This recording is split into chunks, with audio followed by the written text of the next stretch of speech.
Grand! So many doors! The path still appears to travel onwards behind a large gate, but there are forks in this path.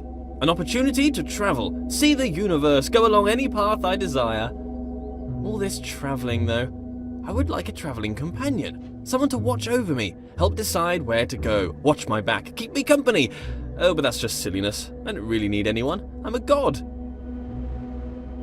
This world has rules, clearly.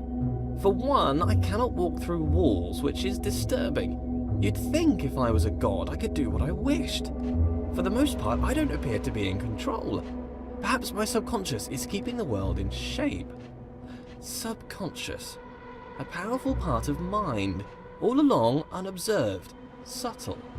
I wonder what resides in this subconscious. Those thoughts that I'm not aware of. Not all of my decisions are wisely made under the full power of cognition. Some decisions are made outside of the conscious self.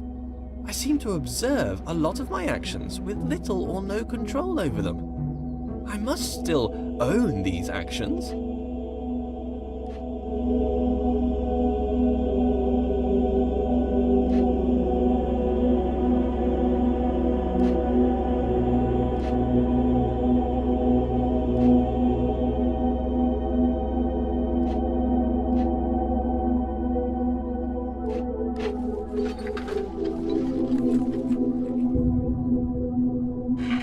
How does compartmentalization square with consciousness? This subconscious, what's that doing? Keeping secret knowledge. Even as a god, the idea of trudging through my subconscious is somewhat nightmarish. Some things best not known, even for the all-knowing.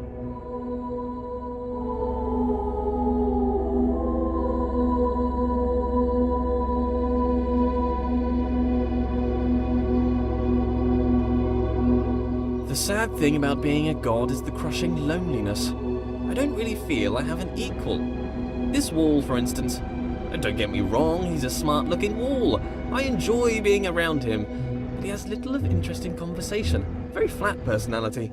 Like the bridge from earlier. Very anthropomorphized.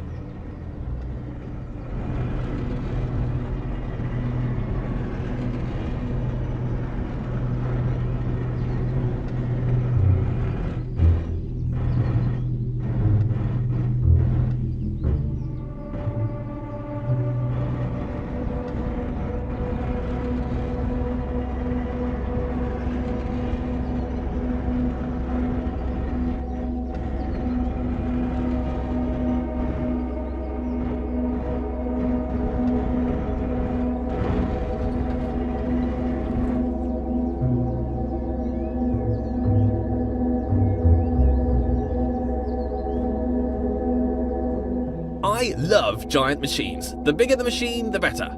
This is my idea of heaven. There's something about a giant machine that screams godlike. Me and my machines, animated, as if alive, but really just acting inside a closed system. They give the impression they are full of life, but they are just wheels and cogs that turn in time. Ticking, clicking, and clacking contraptions.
If knowledge is in the mind, to be alone is to experience all of knowledge. All the substance of knowledge exists within mind. Therefore, to suppose another, whose mind was unknowable or transient, would suppose a world in which all knowing was an impossibility. So it follows that being alone serves as a proof of my deity. In this way, it is a comfort to me that I am alone. Others would be a difficult problem.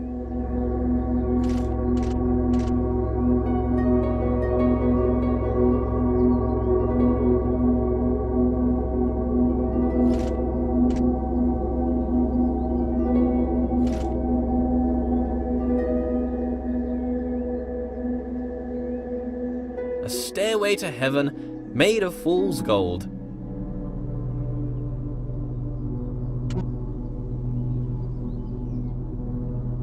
Being alone is important. If one does not hear both parts of a conversation, one cannot have a full idea of what is discussed.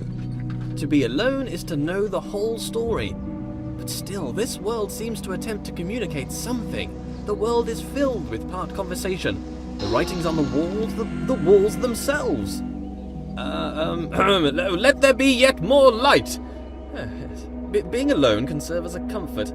If there's no one can hurt you. But perhaps that's a bleak outlook. There must be joy that comes from others. Praise, they can offer praise. As a god, praise is something I can relate to. Not enough praise at the moment. Worship wouldn't go amiss.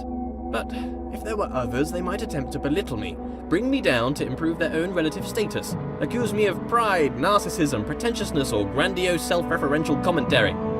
Nonsense. Pretension implies there is a lack of thought. The pretense of thought. I've thought long and hard about how brilliant I am. What does a goddess do, though? Quite clearly, I'm busy doing all this god stuff, walking about, thinking about stuff, solving problems, inventing problems to solve. Would she be my helper, or off doing her own thing? I'm a pretty big deal. If I had a goddess, I'd assume she'd want to be around me most of the time. But I feel like I'm too busy with all these challenges to possibly give her all of my attention. I mean, to be fair, it's likely to destroy her given my godlike intensity. Maybe I'd make her in my image. That would be amazing! 2 of me! Oh, we'd have so much in common! I'd quite like her to be lively. Well, first, she'd have to be alive. Being alive is somewhat a prerequisite for being lively. Not created life yet. I see as through a glass dimly, not knowing as I should know. More light. Slight obsession with light here. I'm done here. It doesn't take a genius to see that I am a genius. Comparative statements are somewhat redundant when you're the lone wanderer of the universe. I think I'd like a goddess to share this with. We could walk around and talk about gold, perhaps waste away the time discussing how brilliant I am. She could bask in my intellect and compliment me on my immense wealth. Perhaps she'd look like me too. Obviously she couldn't be as handsome. That would be unthinkable. Could I create a goddess more majestic than myself? Could I create a rock that I couldn't lift? Well, apparently I can create doors I cannot open. Why can I be surprised? If I'm all-knowing, then I should know all. Perhaps there is a moment when knowledge is created. Sometimes when I ask these questions, I wish there was a response. Wish there was someone out there listening to me, hearing these words. But how could they tell me even if they were listening? I've never heard their voice. If a voice came down from the sky to talk to me, I'd probably think I was crazy. But in case anyone's listening, I have a surplus of gold. If you'd like to pop by my universe, I could give you some. Friendship for gold? Straight up trade? That's this done. I make a lot of mistakes and missteps. Can a god make mistakes? A mistake is something unintended. Am I an imperfect god? Or perhaps I'm not a god at all. Oh, no. Let's not be silly. Of course I'm God.